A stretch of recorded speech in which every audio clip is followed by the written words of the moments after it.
All right, Shalom, Yasharallah. Before we get started, I'm going to give all praises, honor, and glory to Yahweh, Bahashem, Yahweh Shai, Bahashem, Achak Wadash. Double honors to the apostles, bishops, and elders at Great Millstone. Their teaching rule well. Peace and salutations to the whole for all that. You sincere brothers out here that's pushing his word. And you sincere sisters that's listening and learning. Made a choice that would like to be upon your house. Excuse me.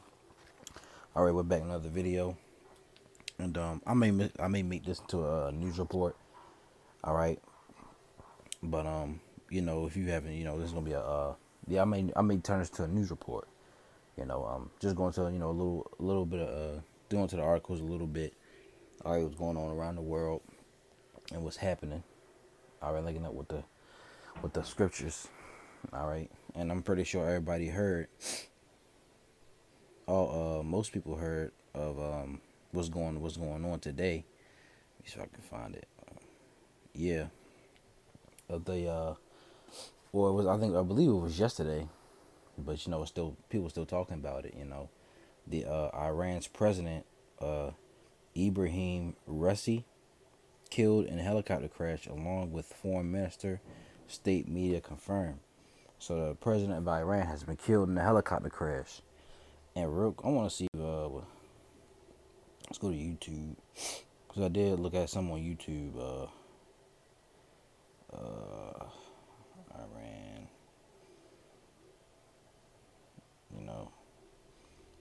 I look. I looked at a couple videos on YouTube. Just something short, something sweet, so you can be informed. I'm gonna mute myself. Stay tuned.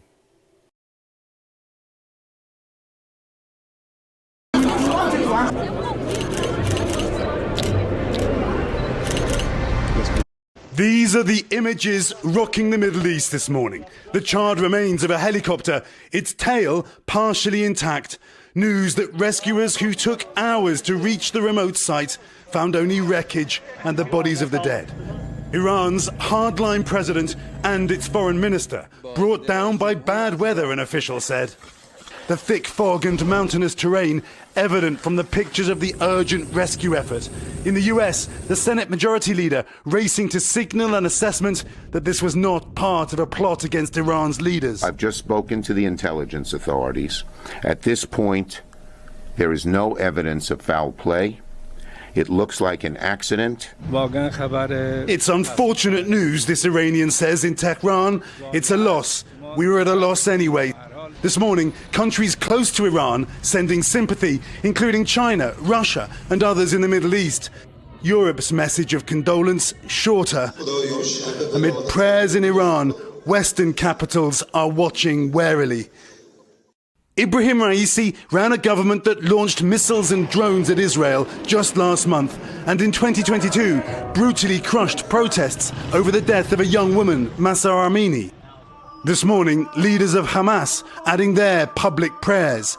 Raisi was talked about as a successor to Iran's 85-year-old supreme leader. Overnight, Ayatollah Khamenei declaring there will be no disruption in the country's affairs. An interim president chosen, but who replaces Raisi long term? The future of Iran, now another uncertainty amid the instability of the Middle East. And Savannah, a new election in Iran must be held within 50 days. How Iran and Iranians react to this news, still an open question this morning, but one former Iranian foreign minister describing US sanctions against Iranian aviation as one of the main culprits. Savannah? All right, Keir, thank you. I want to turn now to NBC's chief foreign correspondent, Richard Engel.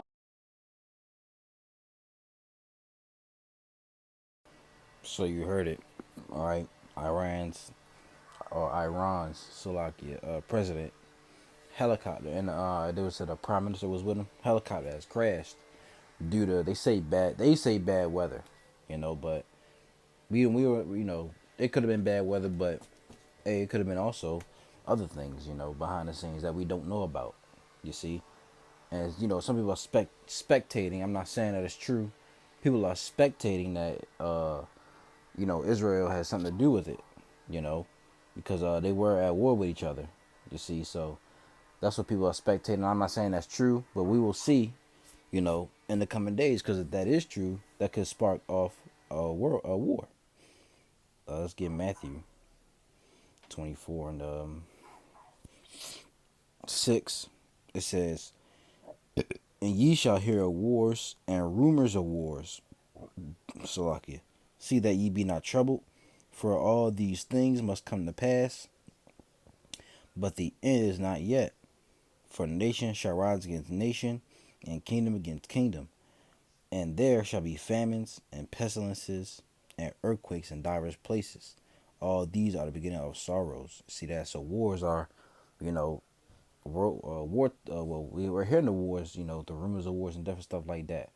All right, still got the Russian-Ukraine war going on. You had, or still, Iran and Israel. You see these different rumors of wars taking place. All right, so yes, war is a anti-sign prophecy. You see, it's an anti-sign, but what has come first is the mark. The mark of the beast has to come first before war comes, World War III.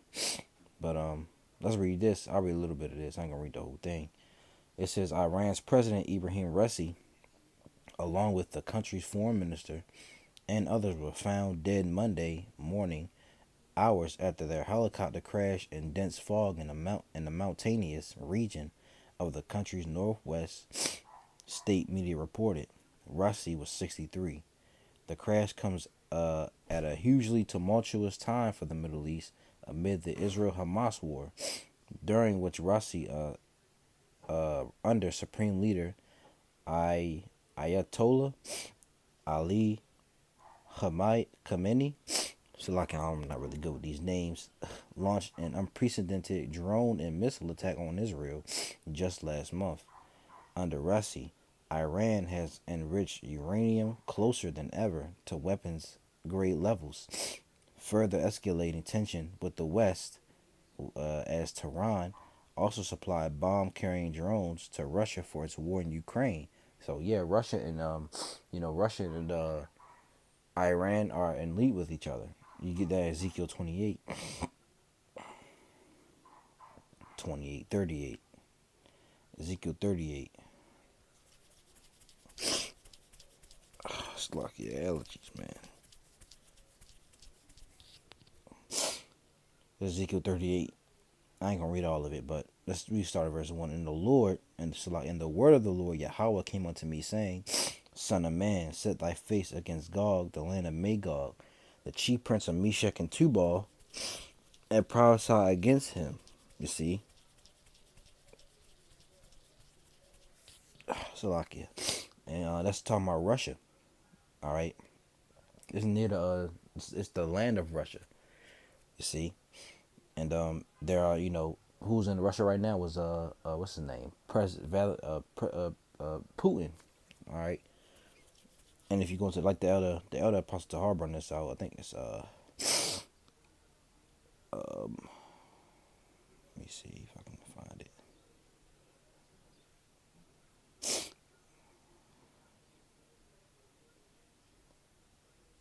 The chief is what? Ra'ash.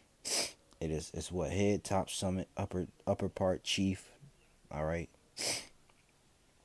Ra'ash of the chief prince of Meshech and Tubal, and prophesy against him, and say, Thus saith the Lord Yahweh, Behold, I am against thee. So the Lord's against them, right? O Gog, the chief prince of Meshech and Tubal, and I will turn thee back and put hooks into thy jaws, and I will bring thee forth. The Lord's going to put that old Soviet Union spirit that they once had. And I will bring forth, and all thy army, horses and horsemen, all of them clothed with all sorts of armor, even a great company with bucklers and shields, all of them handling swords. Persia, which is Iran, Ethiopia, and Libya, with them, all of them with shield and helmet. Gomer and all his bands, I believe Gomer is Turkey. The house of Togarma of the north quarters, and all his bands, and many people with thee. Be thou prepared, and prepare thyself, thou and all thy company that are assembled unto thee, and be thou a guard unto them. You see, so Russia is gonna be a guard unto many, a lot of these nations, man, because they're going against the West, which is America, Babylon the Great. You see, where I leave off. I'll just read this again. It says, I'll start from right here. Not one highlight. I'll start from right here. It says Iran has enriched uranium closer than ever to weapons grade levels, further escalating tension with the West as Tehran also supplied bomb-carrying drones to Russia for its war in Ukraine and continue among proxy groups in the Mideast, such as Yemen's Houthi rebels and Lebanon's Hezbollah. It says Rassi was also in power through years of major protests against Iran's ruling Shiite Muslim theocracy, of which he was a key member over the country's ailing economy and women's rights.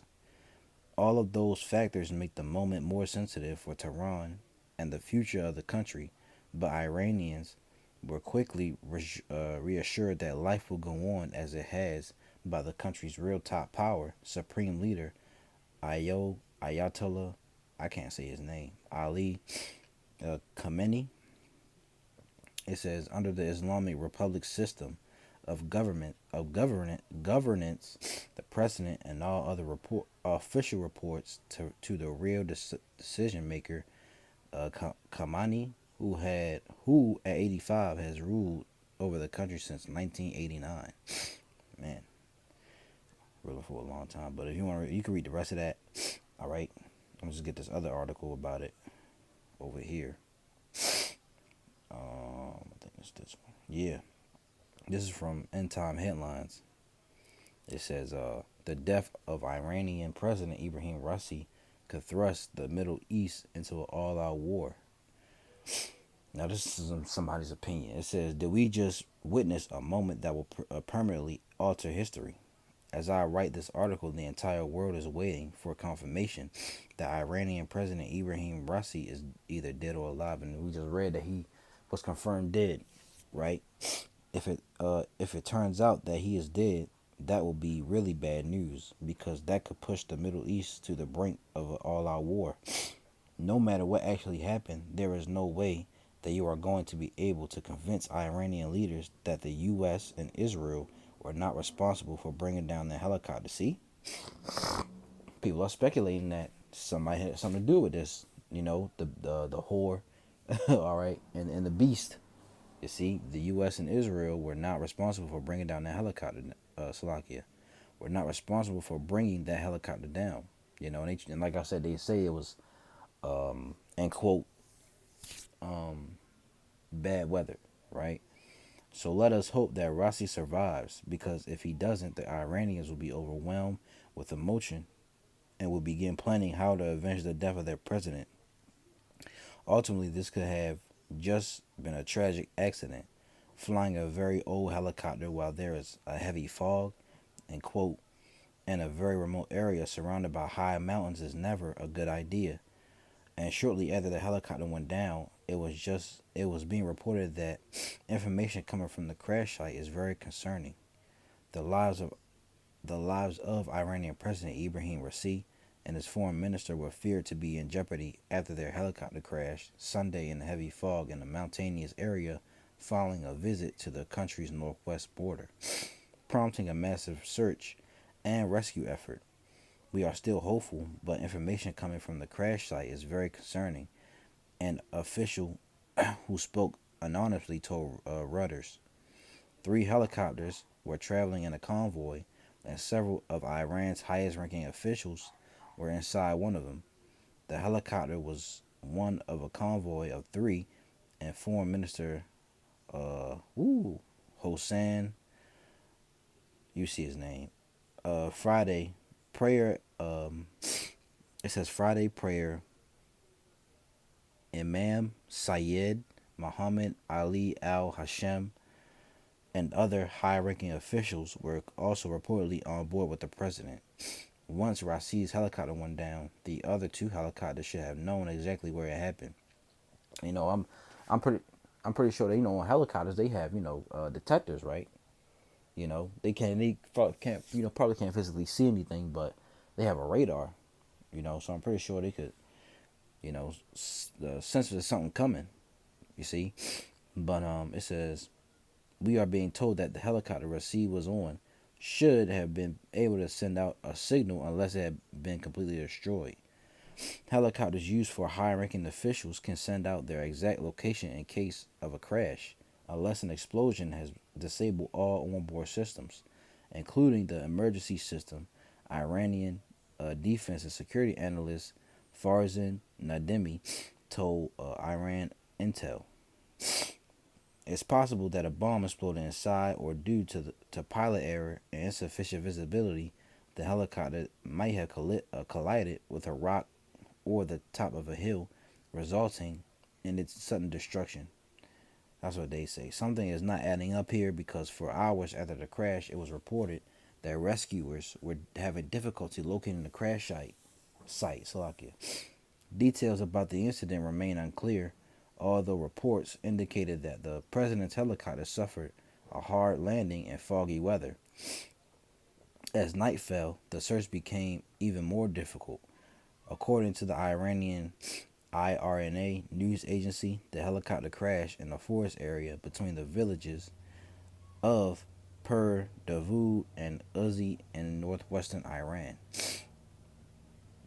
You can read the rest. All right, I put a link in the description. You see, but yeah, that's what's going on, man. So that Iran they're in a sticky situation. They got war going on. The president has died. All right, so hey, you gotta watch out for these things, or really, this could be all of the Lord. You see, because the Lord controls everything, as we know. All right, whose name is Yahweh. Isaiah 45. I'm gonna start at 4. For Jacob my servant's sake, and Israel mine elect, I have called thee by thy name. I have surnamed thee, though thou hast not known me. I am the Lord Yahweh, and there is none else. There is no God beside me. I girded thee, though thou hast not known me. You see, now we know the Lord. The Lord is all supreme. All right, there's no God beside him. All right, no Allah, no Buddha, no what else they call them? None of these other gods out here, man. All right, there's only one God, one true power, right? I girded thee, and though thou hast not known me. It says, they that may know from the rising of the sun and from the west that there is none beside me. I am the Lord, and there is none else. I form the light and create darkness. I make peace and create evil. I, the Lord, do all these things. So, could have been of the Lord, man. He could have, just called them. All right. Could have had, something on their head, man. And, the angels went out and did their thing. You see? So it could have been just, it could have been of the Lord, man. But, hey, we won't know until, everything comes out. Right? But if the U.S. and Israel behind us, hey, it's gonna bring some it's gonna be some pain to come. That's all I'm gonna say. You see, that's gonna bring what? That's really gonna bring a war. But that's it on that. Let's get this one over here. This came out a couple of days ago. Digital ID simultaneously rolled out by multiple WEF infiltrated governments. It says the People's Voice has warned for years that the World Economic Forum are planning to create a digital database that tracks all citizens across the globe as part of its Agenda 2030 for humanity. Now, the digital identification phase of this dystopian plan is being rolled out in almost every WEF infiltrated nation. The Australian Parliament passed digital ID laws last Thursday. Now, this came out, May 18th. It says the American Federal Aviation Administration added digital IDs to its list of acceptable forms of identification 2 weeks prior, and the latest EU digital ID rules will be rolled out this Monday. They got a video. Third reading, the bill for an act to provide for the accreditation of entities in relation to digital IDs and to establish the Australian Government digital ID system and for related purposes.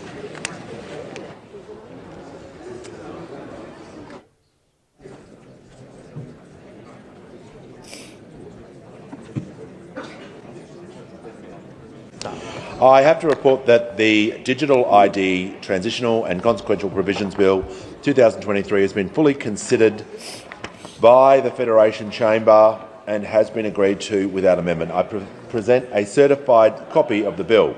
The question is that the bill be agreed to. I'll put the question. Those opinions say aye. Against no. I think the ayes have it. Those have it. Division required. No division required. This bill has been agreed to. It says Infowars.com reported earlier this month that Digital ID and Authentication Council of Canada certified its first digital ID verification platform for operation. Taking cue directly from April WEF Digital ID report, the Biden administration's National Cybersecurity Strategy Implementation Plan was updated this month. The administration included digital identification via facial recognition biometrics to its updated agenda. At least 11 U.S. states already allow digital driver's license, and other states such as New Mexico are currently looking to do the same. Australian Minister of Finance Katie Galler joined News Breakfast this week to assure citizens the nation's new digital IDs will not be compulsory and that they won't be used to track them. Let's look this word up. Compulsory, it means mandatory, enforced, coercive, compelling. So you won't be forced, or it won't be mandatory for you to use it or acquired. That's what they say now. It says, of course, as a Wide Awake Media noted on X, the exact same people who assured you you see it, jump shots would be voluntary and were safe and effective are now assuring you digital ID will be voluntary and won't be used for any sinister purposes by the government. They are lying to you. And that's what they do, man. The devil is a liar. You see, the IDs may not be compulsory now, but rest assured, governments will create an excuse to mandate them as soon as possible. Exactly. They're going to find some way or some crisis, to make these things mandatory. Right? We can listen to this. This sets up a way to have... There's a minute 33. It said the exact, it says the same thing up here.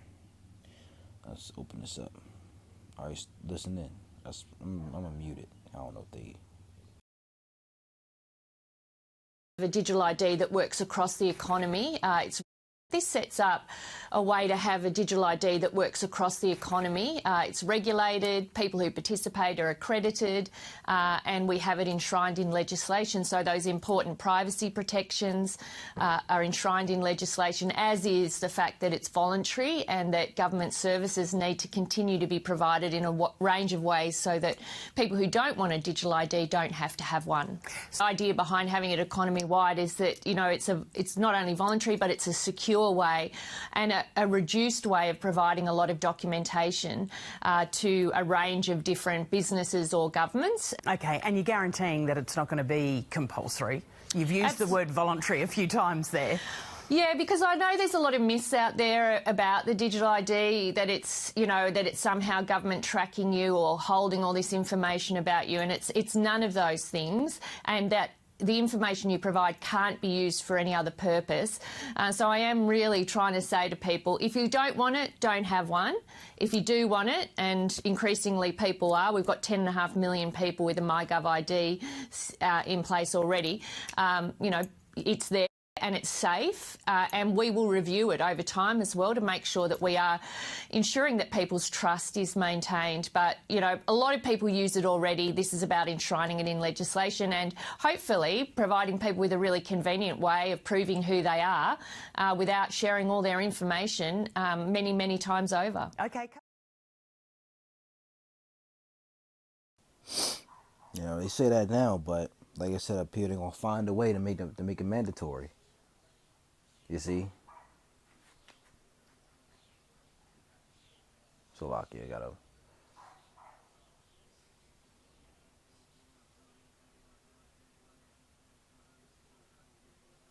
Let's continue. It says India has served as the testing ground for the New World Order's biometric surveillance scheme, with globalists like Gates of Hell recently praising the country for allowing the World Bank to monitor its digital public infrastructure. The United National Development Program 50 and 5 campaign launched last year has been used to test the digital IDs in 50 developing countries. After the elite have used the third world as test subjects, they begin installing their draconian, that's a word, measures in the West, eventually creating a worldwide system. Australian Senator Malcolm Roberts delivered an epic speech exposing the true nature of the digital ID rollout. Everyday Australians recognise this bill as an attack on their freedom, privacy and way of life.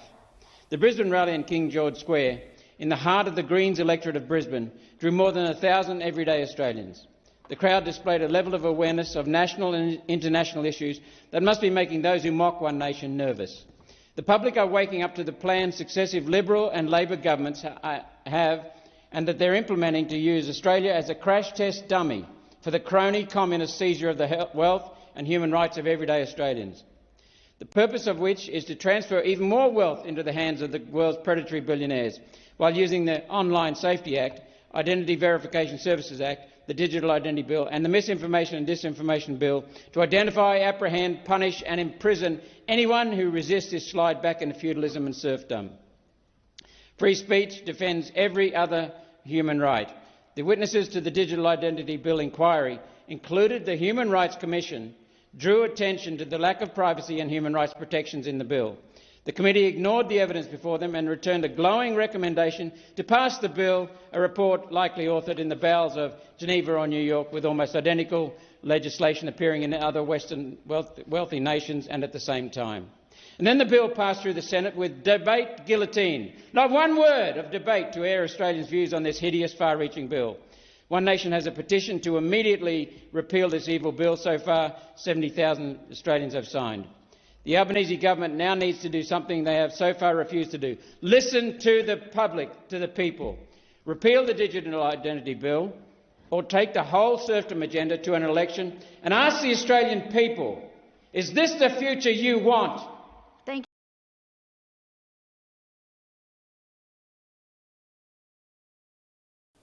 So, Lockie, that's the end of the article right there. Now, these digital IDs, we all know what this is going to lead to.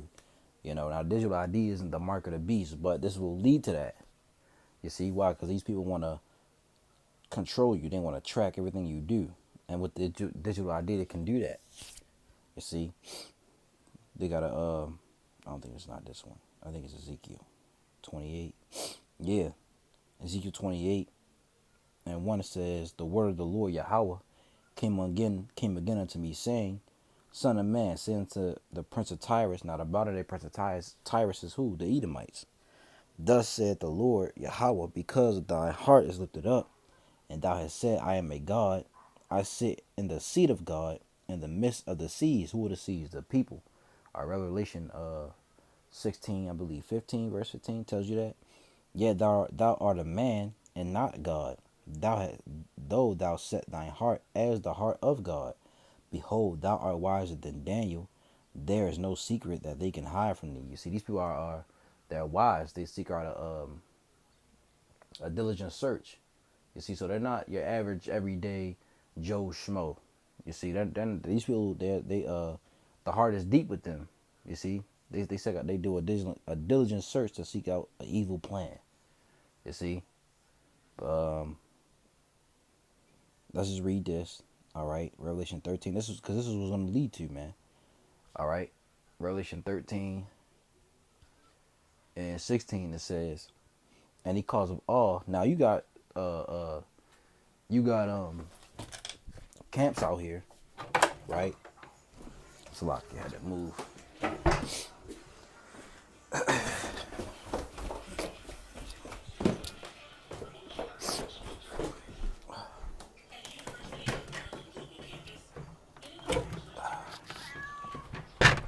side, you got cats out here, right? That say that the mark of the beast isn't the chip. All right, they try to say it's something different. They try to say it's sin or it's an embargo. You know, all these different, all these different doctrines, man. All right, the mark of the beast is the chip. All right, it says he calls all, both small and great, rich and poor, free and bond, to receive a mark in their right hand or in their foreheads. Now you go to that word mark. It's the Greek word charagma. All right, and that no man might buy or sell, save he that had the mark or the name of the beast or the number of his name. Without it, you can't buy or sell anything. You can't. A Snickers, yes, Bishop. You can't buy a Snickers. You can't buy, a water. You can't buy, whatever you need. Gas, food, whatever. A gallon of milk, right? Here is wisdom. Let him that have understanding count the number of the beast, for it's the number of a man, and his number is 666. So the mark of the beast, all right, is a physical mark that's gonna go to your hand or your forehead. And without it, you can't buy anything, you can't sell it, you can't sell anything, you can't go to the grocery store. All right, this is what it's gonna lead to, man. All right, so it's gonna come in, digital IDs first.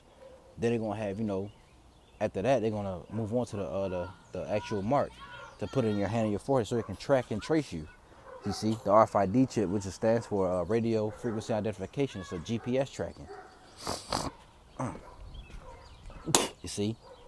And if you don't take it, which, we pray to the Lord that he puts that spirit on us to not take that abominable thing, right? If you don't take it, they're going to kill you, and you should rather be killed for that, stand for righteousness than, to fall into the hand of this devil, man. You see, but, that's all I had for right now. Lord willing was edifying to you brothers and sisters out here. All right, just keeping you updated.